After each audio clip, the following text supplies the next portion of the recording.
Good morning everyone, ISK Vikrant. आज के इस वीडियो के माध्यम से मैं आप लोगों को प्रेजेंट परफेक्ट कॉन्टिन्यूअस टेंस के साथ साथ पास्ट परफेक्ट कॉन्टिन्यूअस टेंस को समझाने आया हूं।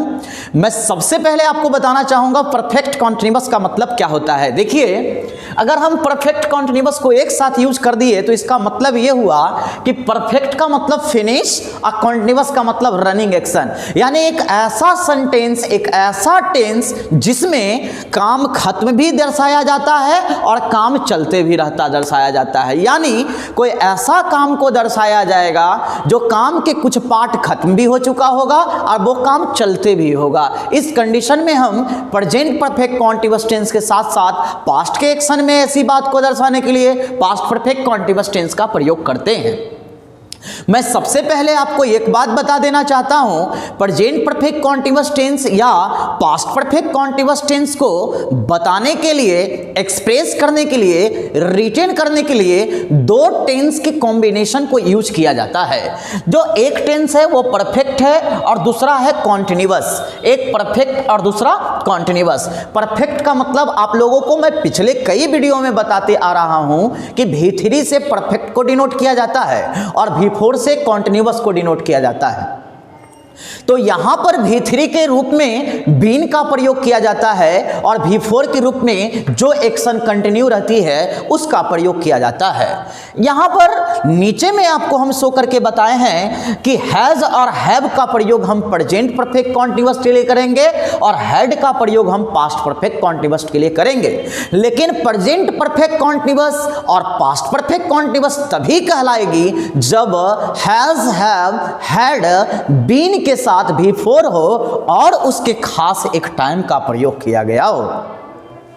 और यहां पर ध्यान देने वाली बात यह है कि अगर टाइम के रूप में आप कुछ यूज करते हैं तो आप जिस समय परफेक्ट कॉन्टिन्यूअस का प्रयोग कर रहे हैं उस समय टाइम जो यूज कर रहे हैं वो टाइम पास्ट का होना चाहिए। फ्यूचर का टाइम यहां पर प्रयोग नहीं किया जाता है, यानी ये टाइम हमेशा पास्ट के रूप में आएगा, पीछे का समय आएगा। इसलिए हम लोग इसको परफेक्ट के रूप में पढ़ते हैं, क्योंकि परफेक्ट का मतलब होता है खत्म, और खत्म तभी ना होगा जब पीछे से शुरू होगा। तो पीछे के टाइम को इंडिकेट करने के लिए हम लोग यहां पर पास्ट के कोई टाइम को रिफरेंस करेंगे। और ठीक उसी प्रकार से इसमें टाइम के साथ आने वाली जो प्रीपोजिशन है जो ये बता दे कि ये सेंटेंस प्रेजेंट परफेक्ट कॉन्टिन्यूअस है, पास्ट परफेक्ट कॉन्टिन्यूअस है, उसे डिनोट करने के लिए दो प्रीपोजिशन का प्रयोग किया जाता है, एक सिंस का प्रयोग और एक फॉर का प्रयोग।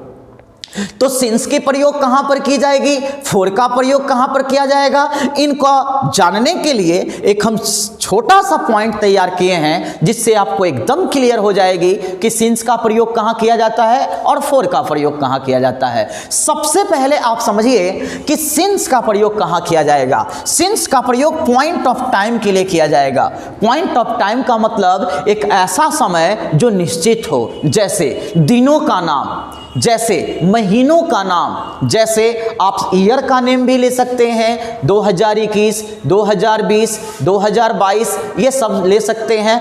और इन कंडीशन में आप ध्यान देना होगा कि फॉर का जब प्रयोग हम करेंगे तो पीरियड ऑफ टाइम होना चाहिए, यानी पीरियड ऑफ टाइम को डिनोट करने के लिए हम लोग फॉर का प्रयोग करेंगे। तो पीरियड ऑफ टाइम में क्या होगा, न्यूमेरल प्लस जो टाइम इंडिकेट वर्ड है वो, जैसे 2 दिनों से, 4 दिनों से, 2 महीनों से, है ना, 2 सप्ताह से, इस प्रकार से फॉर्मेशन इसमें आएगा। अब ये दोनों से संबंधित एक एग्जाम्पल आपको दिखाते हैं कि किस प्रकार से यहाँ पर यूज किया गया है। तो देखिए, हैज बीन का प्रयोग करके V4 का प्रयोग किया गया तो प्रेजेंट परफेक्ट कॉन्टिन्यूअस हो गया। लेकिन सिंस लगा हुआ है तो पॉइंट ऑफ टाइम चाहिए, पॉइंट ऑफ टाइम भी लिखा हुआ है 2023, लेकिन बात क्या कर रहे हैं हम, बात कर रहे हैं 2021 का, बात करेंगे 2022 का, तब सही होगा, क्योंकि 2023 तो भी आने वाली आई नहीं है, ये फ्यूचर का टाइम है। तो इसे काट कर हम यहां पर 2021 या 2022 कर देंगे तो मेरा सेंटेंस सही हो जाएगा।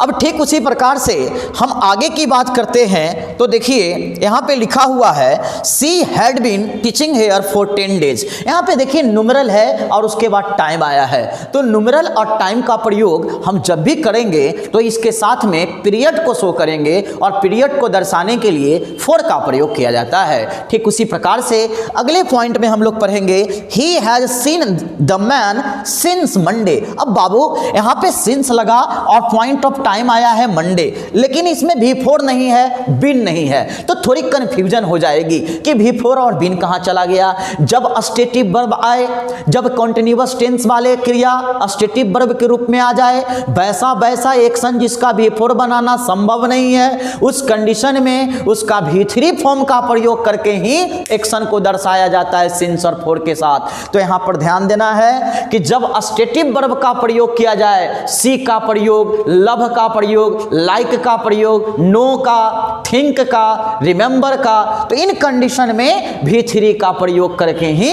टाइम का प्रयोग किया जाता है। ठीक उसी प्रकार से एक एग्जाम्पल और दी गई है, Rohit has retain 10 letters since morning. देखिए अगर मान लीजिए कोई व्यक्ति कोई काम को शुरू किया है और उस काम के खत्म पार्ट को ही बताना केवल चाह रहा है, कॉन्टिन्यूअस फॉर्म को नहीं बताना चाह रहा है, वो जब से काम शुरू हुआ है तब से अभी तक का जो काम का पार्ट खत्म किया है उसको बताने के लिए आप काम के पार्ट को लिख दीजिए। 10 लेटर्स यहाँ पर काम का पार्ट है, उसको फिनिश कर दिया, उसके साथ भी हम सिंस फोर लगाएंगे तो सेंटेंस गलत नहीं मानी जाएगी। ओवरऑल मैं आप लोगों को प्रेजेंट परफेक्ट कॉन्टिन्यूअस टेंस के साथ साथ पास्ट कॉन्टिन्यूअस टेंस के बारे में बताएं। उम्मीद करते हैं आप लोगों को इन सभी बातों को समझ में आया होगा। मेरे वीडियो को लाइक करें, सब्सक्राइब करें और मेरे चैनल को सब्सक्राइब करें। धन्यवाद।